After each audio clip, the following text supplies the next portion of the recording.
క్రీస్తును నమ్మిన వారు ఘనులైన వారు ఉన్నారు, అల్పులైన వారు ఉన్నారు. క్రీస్తును నమ్మిన వారిలో అధిక లాభంలో ఉన్న వారు ఉన్నారు, ఏమీ లేని వారు ఉన్నారు. But more over you see everything depends on the time and the season.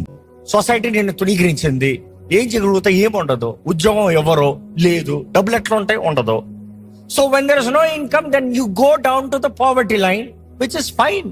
It is because of the suffering. అబ్రహాంని దేవుడు పరీక్షించాడు, రివార్డ్ ఇచ్చాడు. యోబుని దేవుడు పరీక్షించాడు, రివార్డ్ ఇచ్చాడు. దావీదుని దేవుడు పరీక్షించాడు, రివార్డ్ ఇచ్చాడు. Everybody you see through the Bible there is a reward. శ్రమని నేను ఎరుగున్నా, నీ దరిద్రతని నేను ఎరుగున్నా. ఎందుకంటే అక్కడే కింద చెప్తాడు అంత కొంతకాలమే. బట్ హోల్డ్ ఆన్, ఎంతకాలం అయింది? 10 సంవత్సరాల.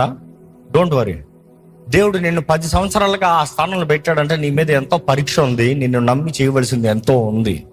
డబ్బులు కాదు ఒకడిని ధనవంతుడిగా చేసేది, డబ్బులు కాదు, ఆస్తిపాస్తులు కాదు ఒకటి ధనవంతుడిగా చేసేది. క్రీస్తుని కలిగి ఉంటామండి నిజమైన ధనం. అంతకాలం పరీక్ష, ఆ పరీక్షను దాటు ఇస్తా, జయించు వాడికి ఇస్తా. పెట్టని కాల్చినట్టు కాల్చి పడేస్తున్నారు. They never give up. That are head of us. అంధకారం ఎక్కువ ఉంది.